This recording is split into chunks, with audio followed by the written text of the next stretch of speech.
Le serment brisé, un amour né sous les étoiles. Lina avait toujours cru en l'amour. Élevée dans un village blotti au creux d'une vallée, elle grandit bercée par les histoires de ses parents, qui lui enseignèrent que le mariage était un édifice bâti sur la fidélité, la patience et un soutien indéfectible, même dans les tempêtes les plus sombres. Ces valeurs s'enracinèrent dans son âme, nourrissant ses rêves d'un amour éternel. À 26 ans, elle rencontra Idriss. Entrepreneur charismatique, il alliait une élégance naturelle à une douceur désarmante. Leurs regards se croisèrent lors d'une foire artisanale, sous un ciel peint de rose par le crépuscule. Il lui offrit un bracelet tressé, elle lui offrit un sourire timide.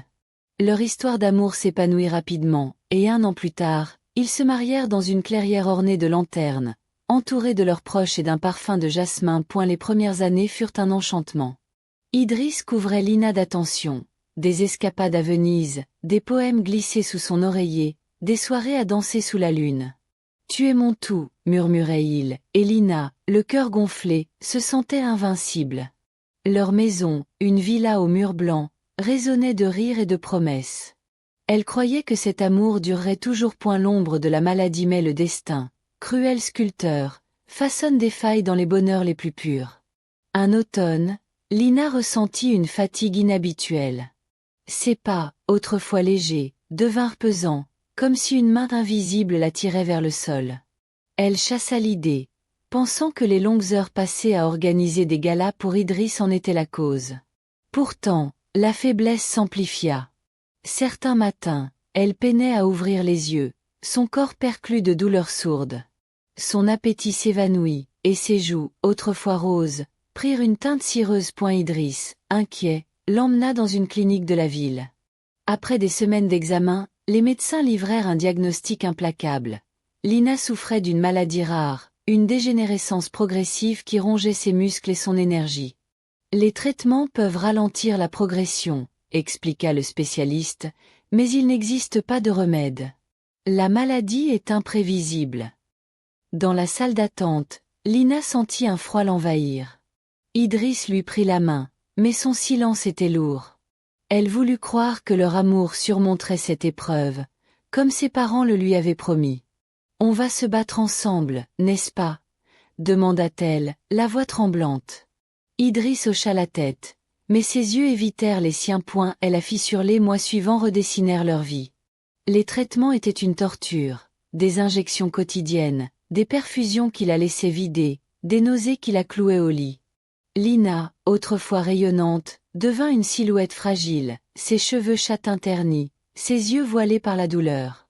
Pourtant, elle s'accrochait à leur serment, dans la joie comme dans la peine. Idriss, au début, fut un roc. Il annulait des réunions pour rester à ses côtés, lui lisait des romans sous la lumière tamisée, lui apportait des infusions de camomille. Mais peu à peu, des fissures apparurent. Ses voyages d'affaires s'allongèrent, ses appels se firent rares. Quand il rentrait, il semblait distant, ses mots teintés d'une impatience qu'il ne cachait plus. « Tu devrais essayer de marcher un peu, Lina. Tu ne peux pas rester comme ça, » disait-il, ignorant les larmes qu'elle étouffait. Lina souffrait en silence.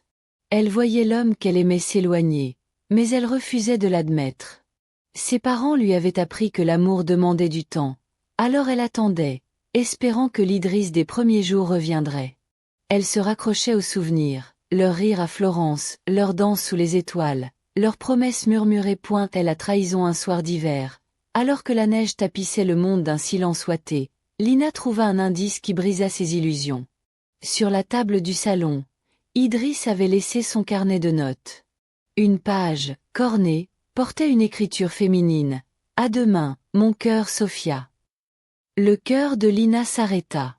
Tremblante, elle confronta Idriss à son retour. « Qui est Sophia ?» demanda-t-elle, la voix brisée. Et elle tenta de nier, mais face à ses larmes, il explosa. « Tu crois que je peux continuer comme ça, Lina? À te regarder t'éteindre? J'ai besoin de vivre. » Chaque mot était une lame.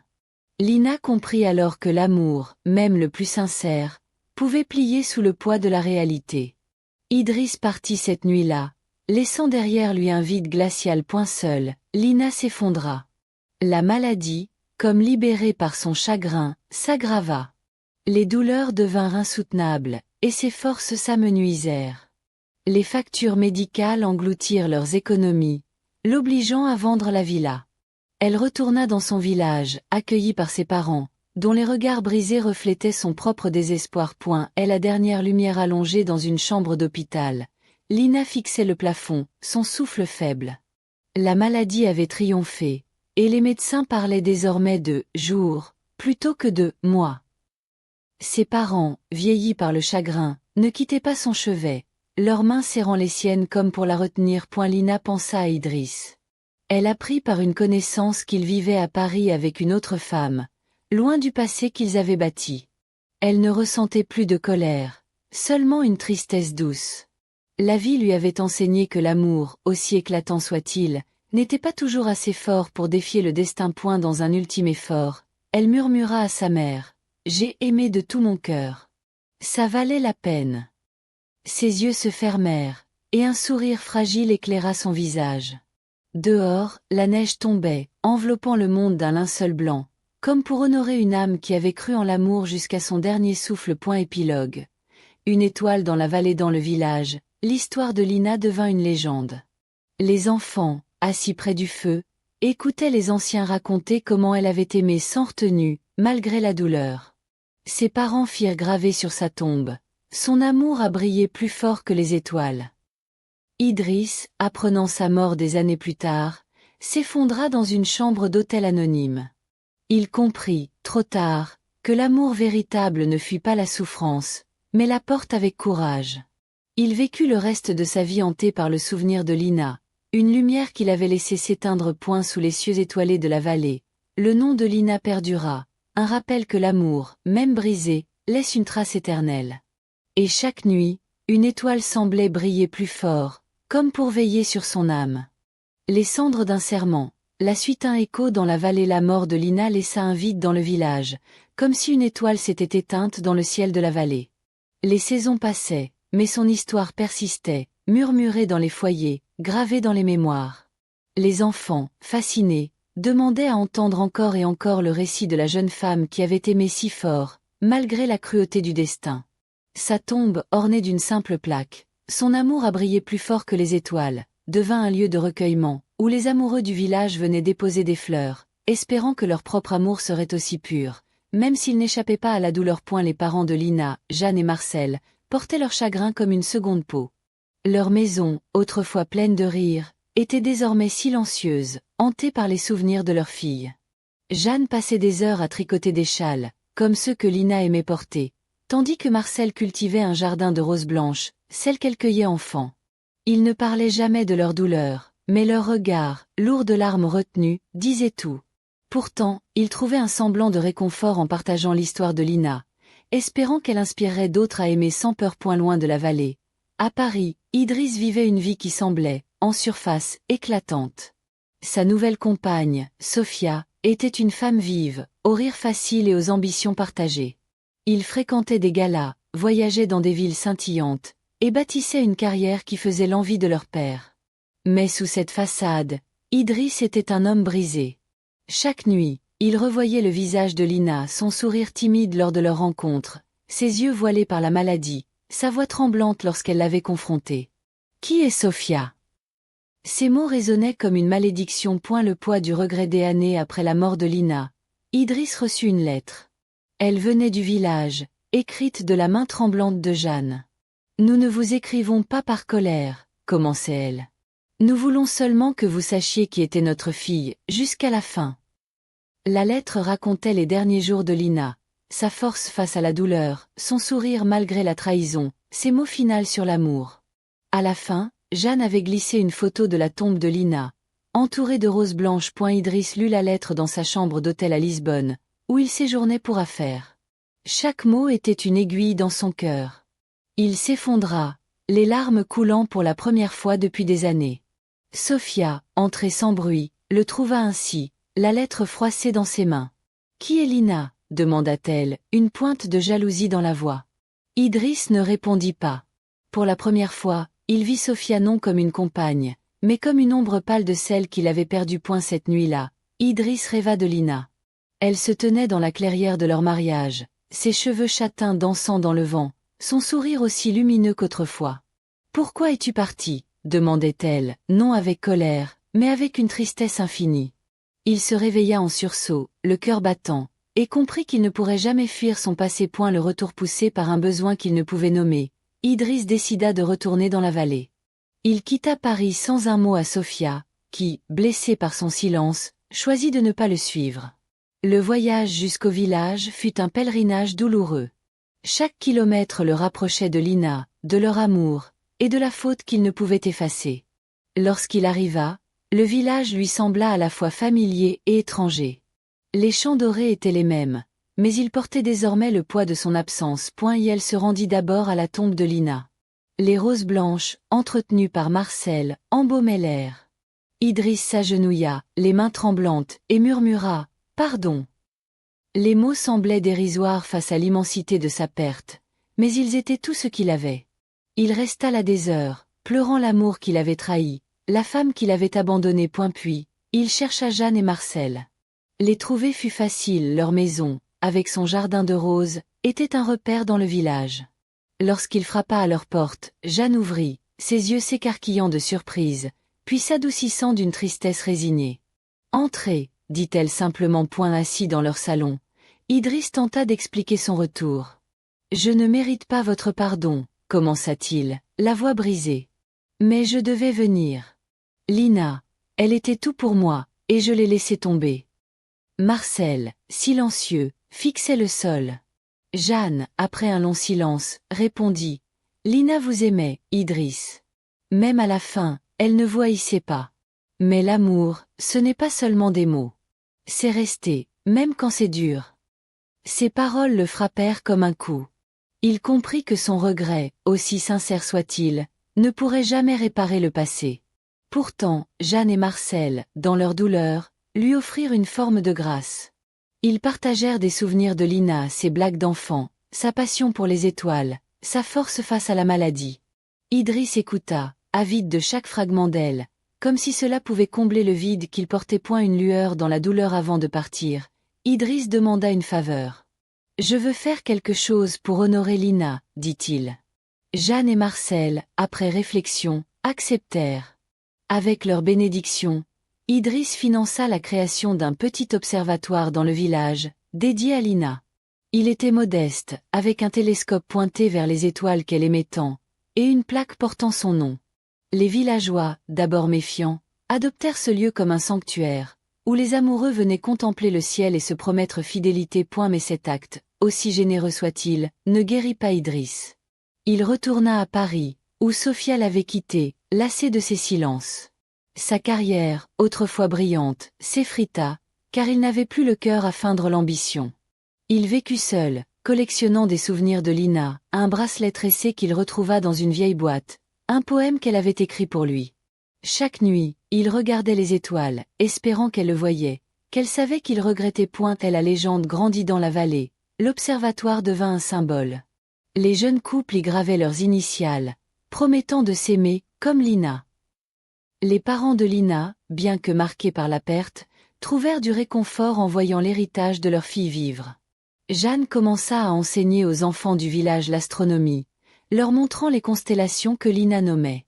Marcel, lui, continuait de cultiver ses roses, offrant un bouquet à chaque visiteur de l'observatoire. L'histoire de Lina grandit au-delà du village.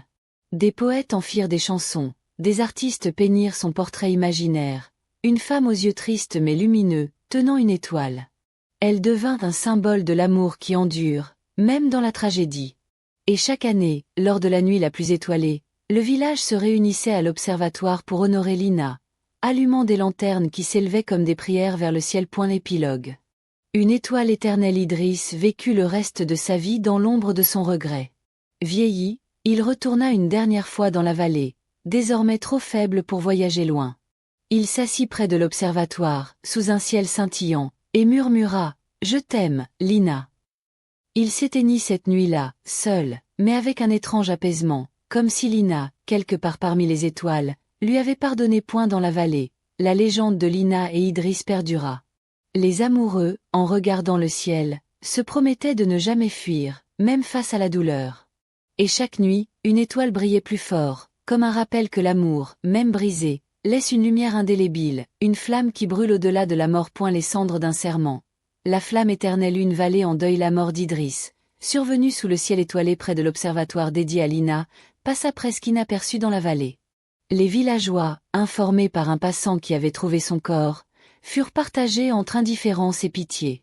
Pour beaucoup, Idriss restait l'homme qui avait trahi Lina, celle dont l'histoire illuminait encore leur nuit.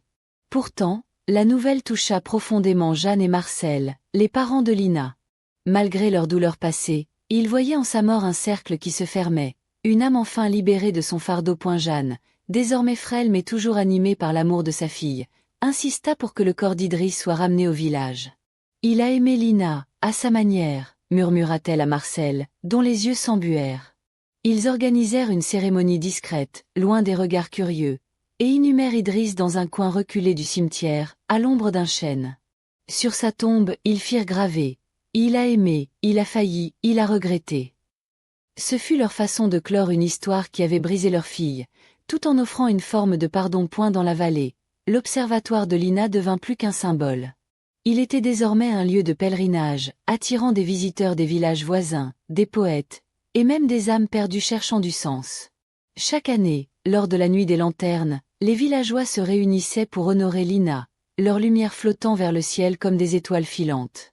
Mais cette année-là, un sentiment nouveau flottait dans l'air. L'histoire de Lina et Idriss, désormais complète, semblait appeler une réflexion plus profonde sur l'amour et ses fragilités. Une nouvelle voix parmi les jeunes du village, une adolescente nommée Clara se démarqua. Fille d'un boulanger, elle avait grandi en écoutant la légende de Lina, fascinée par sa force et sa douceur. Clara, avec ses yeux vifs et son talent pour l'écriture, commença à consigner l'histoire de Lina dans un carnet, mêlant les récits des anciens à ses propres réflexions. Mais ce qui la touchait le plus n'était pas seulement l'amour de Lina, mais le regret d'Idriss.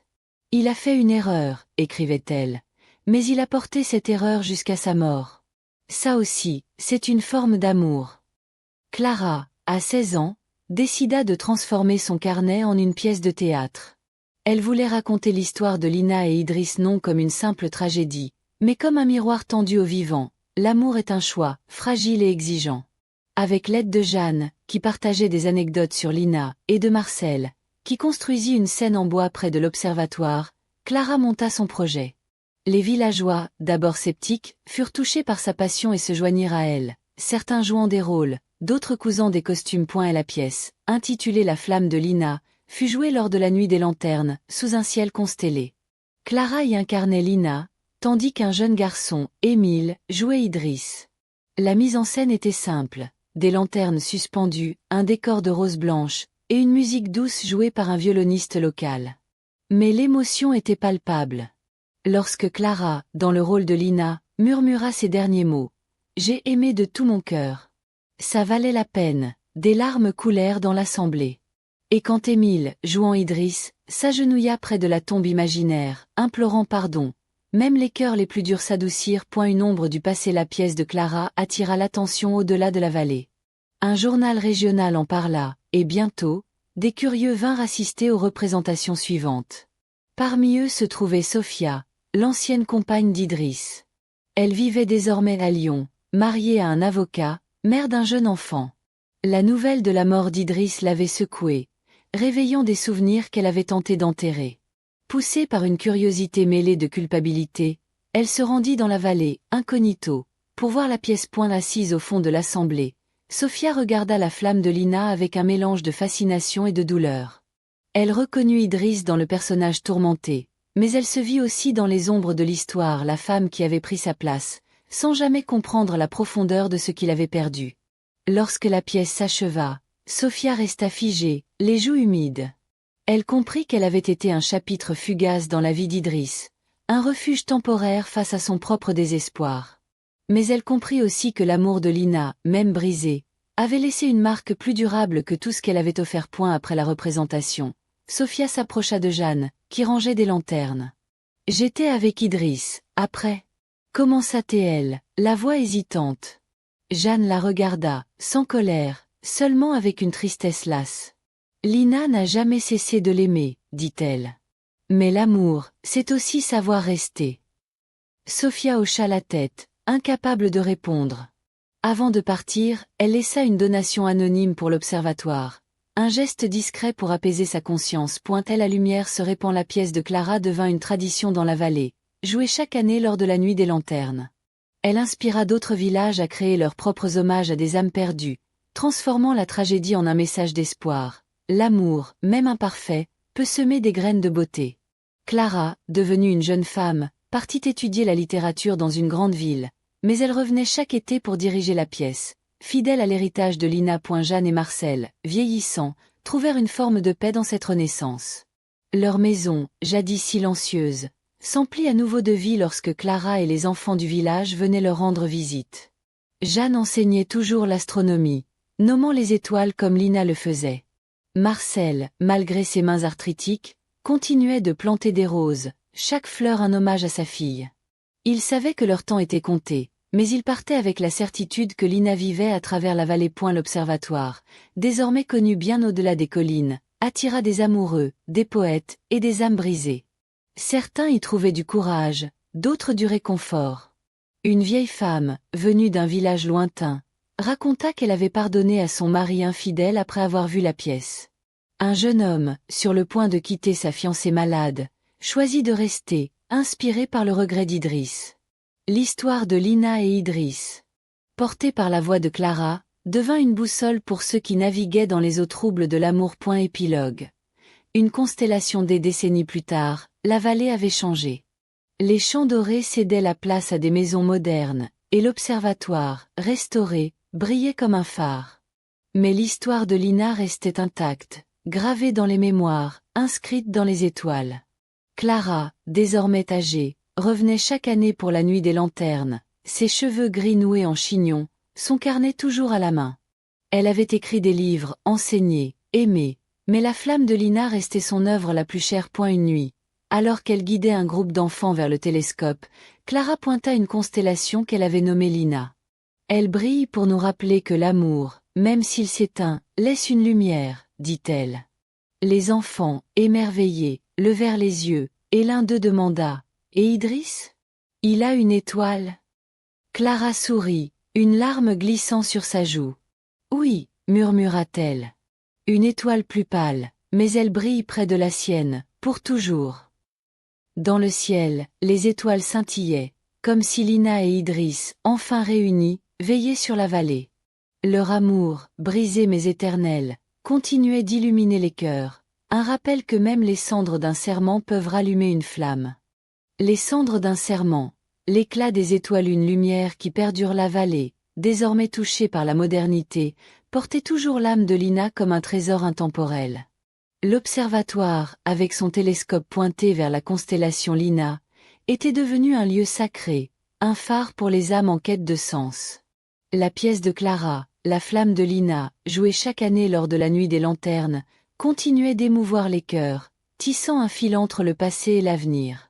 Les enfants du village, élevés avec l'histoire de Lina et Idriss, grandissaient en promettant d'aimer avec courage, même face aux tempêtes. Clara, désormais une femme d'âge mûr, avait consacré sa vie à l'écriture et à l'enseignement, mais son cœur restait ancré dans la vallée. Ses livres, inspirés par Lina, parlaient d'amour et de résilience, et ses conférences attiraient des auditeurs du monde entier. Pourtant, chaque été, elle revenait pour la nuit des lanternes, montant la pièce avec une passion intacte. Son carnet, usé par les années, contenait toujours les premières lignes qu'elle avait écrites adolescente, un hommage à la femme qui avait changé sa vie. Jeanne et Marcel, désormais très âgés, vivaient leurs derniers jours dans leur maison bordée de roses blanches. Leur santé déclinait, mais ils trouvaient du réconfort dans l'observatoire et dans Clara, qu'ils considéraient comme une seconde fille. Jeanne, trop faible pour enseigner, racontait encore les constellations à Clara, tandis que Marcel, malgré ses mains tremblantes, plantait une rose pour chaque nouvelle représentation de la pièce. Ils savaient que leur temps était compté, mais ils partaient en paix, certains que l'héritage de Lina les survivrait. Une nouvelle génération parmi les enfants du village, un jeune garçon nommé Léo se démarqua. Fils d'Émile, l'acteur qui avait joué Idriss dans la pièce de Clara, Léo avait grandi sous l'influence de l'histoire de Lina. À 14 ans, il était rêveur, avec un talent pour la musique. Il composait des mélodies au violon, inspiré par les récits de la nuit des lanternes. Pour lui, Lina n'était pas seulement une légende, mais une présence, une étoile qui guidait ses notes. Elle a aimé jusqu'à la fin, disait-il à ses amis. Et ça me donne envie d'écrire quelque chose d'aussi grand. Léo, encouragé par Clara, décida de créer une symphonie pour accompagner la flamme de Lina. Il passa des mois à travailler, s'inspirant des émotions brutes de l'histoire, l'amour naissant, la douleur de la maladie, la trahison, le regret. Clara, émue par sa détermination, l'aida à organiser un orchestre de villageois, des adolescents jouant du violon, des anciens tapant sur des tambours, des mères chantant des chœurs. La symphonie, intitulée L'éclat de Lina, serait jouée pour la première fois lors de la prochaine nuit des lanternes, en hommage à la pièce de Clara et à l'Observatoire. Mais la création de Léo fut marquée par une tragédie personnelle. Sa mère, Élise, tomba gravement malade, atteinte d'une maladie qui rappelait celle de Lina. Les médecins, impuissants, ne pouvaient offrir qu'un traitement palliatif. Léo, dévasté, passa des nuits à son chevet, jouant du violon pour apaiser ses douleurs. Élise, dans ses moments de lucidité, lui murmurait « Continue, Léo. Ta musique, c'est ta lumière. » Ces mots, échos de l'histoire de Lina, renforcèrent sa résolution. Une nuit de mémoire, la nuit des lanternes arriva, plus grandiose que jamais. L'observatoire était décoré de roses blanches et de guirlandes lumineuses, et une foule venue de toute la région s'était rassemblée. Clara, désormais grisonnante, monta sur scène pour présenter la pièce, mais elle annonça une nouveauté. Ce soir, l'histoire de Lina sera portée par la musique de Léo, un garçon qui, comme elle, croit en l'amour et en la beauté, même dans la douleur. La pièce commença, fidèle à sa tradition. Les acteurs, jeunes et anciens, incarnèrent Lina et Idriss avec une intensité qui fit vibrer l'assemblée. Mais lorsque la symphonie de Léo s'éleva, le silence tomba sur la foule. Les violons pleuraient la perte de Lina, les tambours martelaient la colère d'Idriss, et les chœurs, doux comme une prière, évoquaient son dernier sourire. À la fin, lorsque Clara, dans le rôle de Lina, murmura « J'ai aimé de tout mon cœur », ça valait la peine. La musique culmina dans une note cristalline, comme une étoile s'allumant dans le ciel. Les spectateurs, en larmes, lancèrent leurs lanternes vers le ciel, un océan de lumière flottant au-dessus de la vallée. Léo, sur scène, joua une dernière note pour sa mère, Élise, qui n'avait pas pu assister à la représentation, trop faible pour quitter l'hôpital. Clara s'approcha de lui, posant une main sur son épaule. « Lina serait fière de toi », murmura-t-elle. Léo, les yeux humides, hocha la tête, sentant que sa musique avait, d'une certaine manière, touché l'étoile de Lina. Une ombre revenue quelques jours après la représentation. Une visiteuse inattendue arriva dans la vallée. C'était Sophia, désormais âgée, les cheveux striés de gris. Après avoir vu la pièce des années auparavant, elle n'avait jamais pu oublier Lina ni Idriss. Son mariage s'était effrité, et elle vivait désormais seule, hantée par le rôle qu'elle avait joué dans leur histoire. Apprenant la nouvelle symphonie de Léo, elle revint, espérant trouver une forme de paix. Sophia se rendit à l'observatoire, où elle rencontra Clara, qui rangeait des partitions. « Je suis revenue parce que je voulais comprendre, » dit Sophia, la voix tremblante. « J'ai fait partie de leur histoire, et je n'ai jamais su comment porter ce poids. » Clara, avec la sagesse des années, l'écouta sans juger. « Lina et Idriss nous ont appris que l'amour est imparfait, » répondit-elle. « Mais il peut encore inspirer, même à travers nos erreurs. » Sophia, émue, demanda à voir la tombe de Lina. Là, elle déposa une rose blanche, puis, après un moment d'hésitation, se rendit à celle d'Idriss, sous le chêne. « Je t'ai aimé, à ma façon, » murmura-t-elle. Mais c'était son histoire, pas la mienne. Pour la première fois, elle sentit un poids s'alléger, comme si Lina, depuis les étoiles, lui offrait un pardon qu'elle n'osait demander. Une flamme transmise, la symphonie de Léo marqua un tournant pour la vallée. Elle fut enregistrée et diffusée, touchant des auditeurs bien au-delà des collines. Des écoles l'adoptèrent pour enseigner l'empathie, des couples l'écoutaient lors de leurs vœux, et des artistes s'en inspirèrent pour leurs œuvres.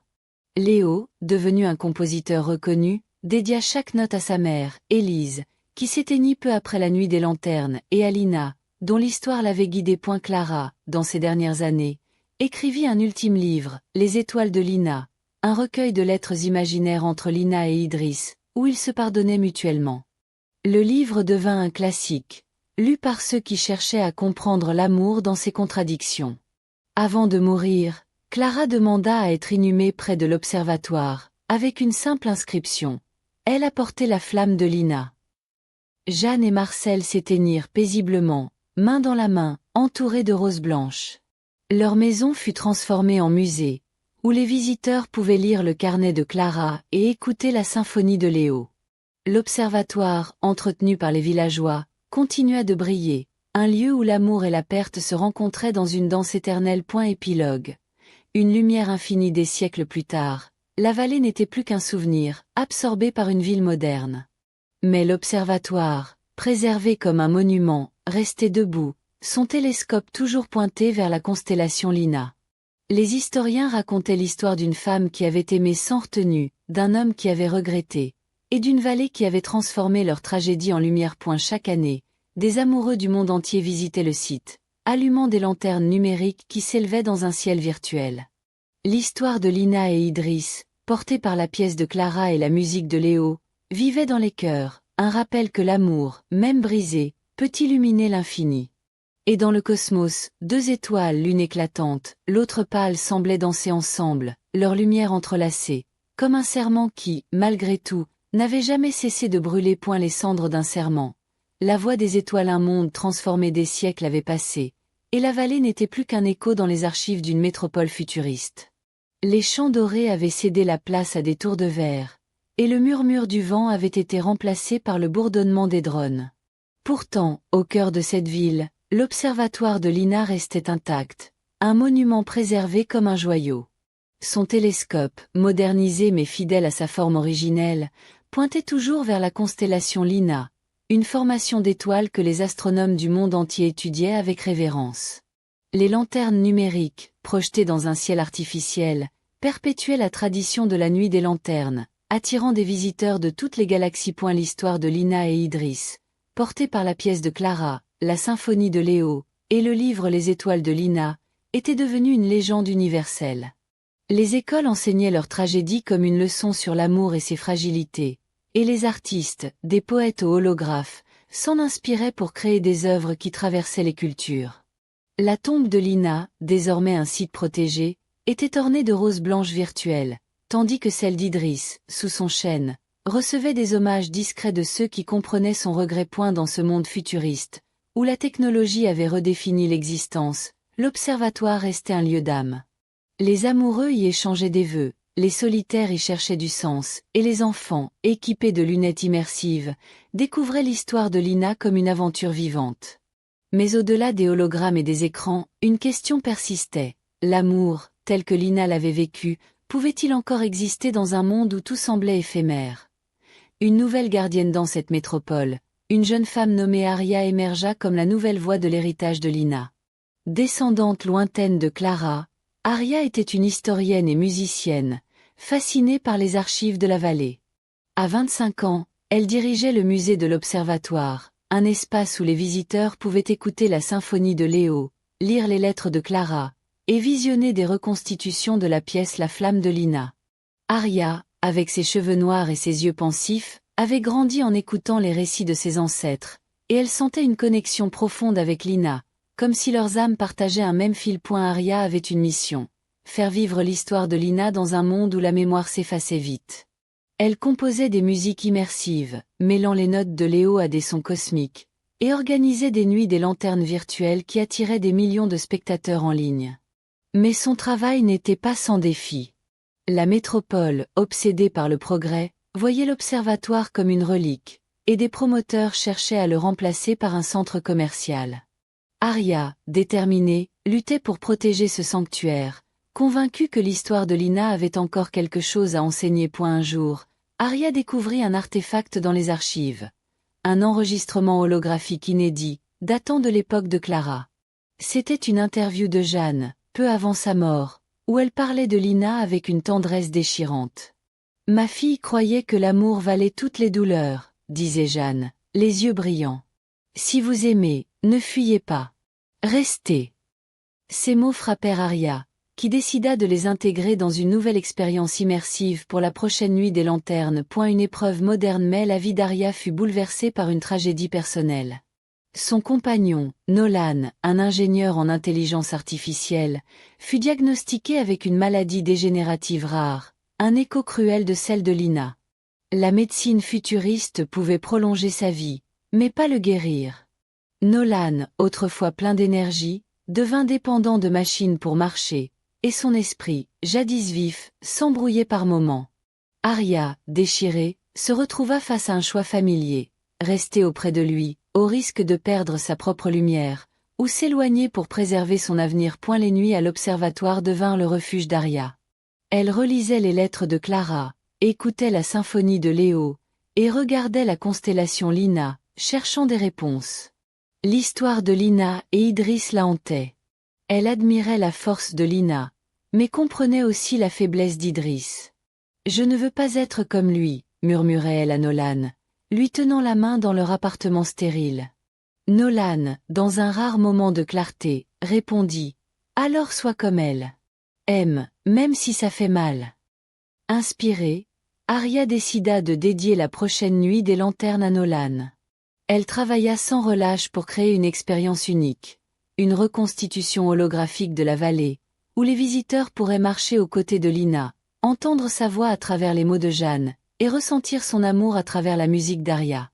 Elle intégra l'enregistrement de Jeanne, amplifié par des visuels cosmiques, pour rappeler au monde que l'amour véritable exige du courage. La nuit des lanternes fut un triomphe.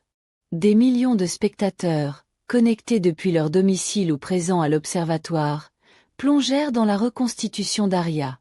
Ils virent la clairière où Lina et Idriss s'étaient mariés, sentirent le parfum des roses blanches, et entendirent la voix de Jeanne résonner. « Si vous aimez, ne fuyez pas.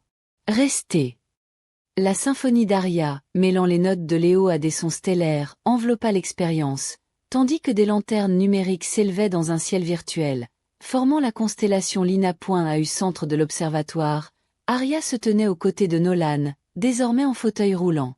Il était faible, mais ses yeux brillaient d'amour. Lorsque la reconstitution montra Lina murmurant ces derniers mots.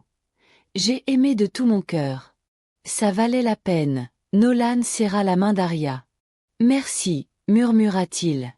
Cette nuit-là, il s'éteignit paisiblement, sous les étoiles virtuelles, laissant Arya seule mais forte de l'amour qu'ils avaient partagé. Et la performance d'Arya sauva l'observatoire.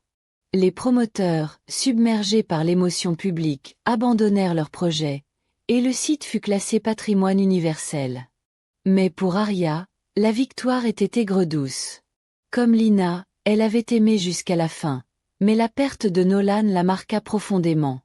Elle grava son nom sur une plaque près de l'observatoire, à côté de celle de Clara et Léo, un hommage discret à leur amour. Une voix du passé. Quelques mois plus tard, Arya reçut une visite inattendue. Une vieille femme, se présentant comme Mira, demanda à voir l'observatoire. Mira, descendante lointaine de Sophia, avait découvert des lettres de son ancêtre, écrites après son dernier voyage dans la vallée.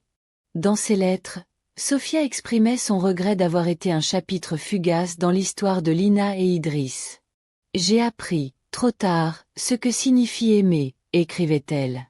Mira, émue par ces mots, voulait offrir les lettres au musée. Arya accueillit Mira avec chaleur.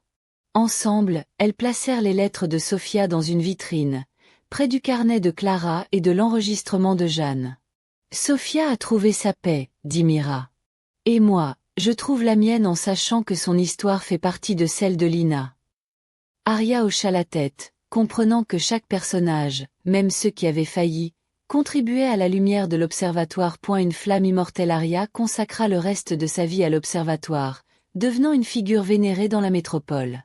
Elle forma une nouvelle génération de gardiens, leur enseignant que l'histoire de Lina n'était pas seulement une tragédie, mais un appel à aimer avec audace. Ces musiques, diffusées dans l'espace, atteignirent des colonies stellaires, portant le nom de Lina aux confins de l'univers. L'observatoire, désormais équipé de technologies avancées, permettait aux visiteurs de « parler » à Lina à travers une intelligence artificielle modelée sur ses lettres et les récits de Clara. Les amoureux lui confiaient leurs vœux, et Lia, avec une voix douce, répondait « Aimer sans peur. Chaque douleur en vaut la peine. » Ces mots, échos de Lina, continuaient d'inspirer. Épilogue. Une éternité d'étoiles dans un futur lointain, la métropole elle-même avait disparu, absorbée par le temps. Mais l'observatoire, porté par des vaisseaux spatiaux, flottait désormais dans l'espace, un sanctuaire itinérant parmi les étoiles. Les humains, dispersés dans la galaxie, emportaient l'histoire de Lina et Idris comme un talisman. La constellation Lina, visible depuis 1000 mondes, était devenue un symbole universel de l'amour qui endure. Un soir, dans une colonie lointaine, une enfant pointa le ciel et demanda « Qui était Lina ?» Sa mère, tenant un hologramme du livre de Clara, répondit « Une femme qui a aimé, souffert, et laissé une lumière que nous suivons encore. » À côté de l'étoile de Lina, une autre, plus pâle, brillait toujours, celle d'Idris. Un rappel que même les amours brisés peuvent trouver leur place dans l'infini. Et dans l'univers, où le temps n'avait plus de sens, les étoiles de Lina et Idris dansaient ensemble, leurs lumières mêlées, une voix silencieuse murmurant à jamais. L'amour, même consumé, est éternel. Les cendres d'un serment, l'écho des cieux, un sanctuaire parmi les étoiles dans un futur si lointain que la Terre n'était plus qu'une légende. L'observatoire de Lina flottait comme une relique sacrée dans l'immensité de l'espace. Transporté par des vaisseaux autonomes, il était devenu un phare galactique, un lieu où les civilisations humaines dispersées se réunissaient pour honorer une histoire qui transcendait le temps.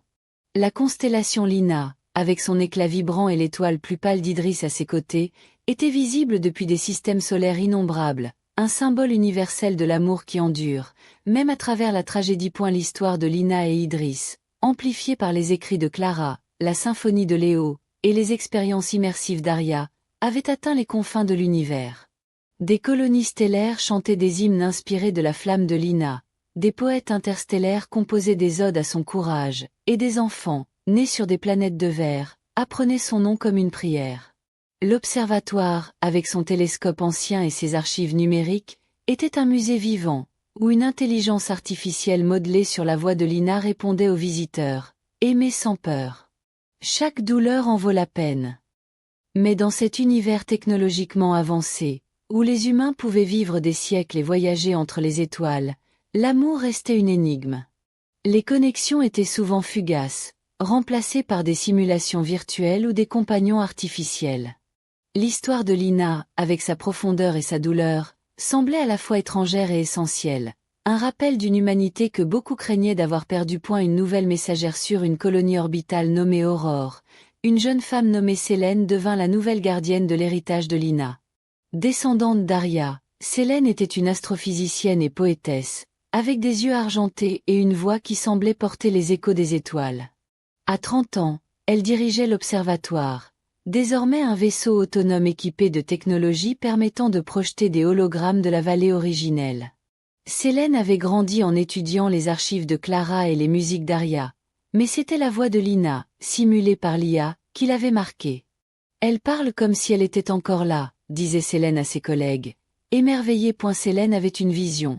Faire de l'observatoire un pont entre les civilisations humaines et les cultures extraterrestres émergentes.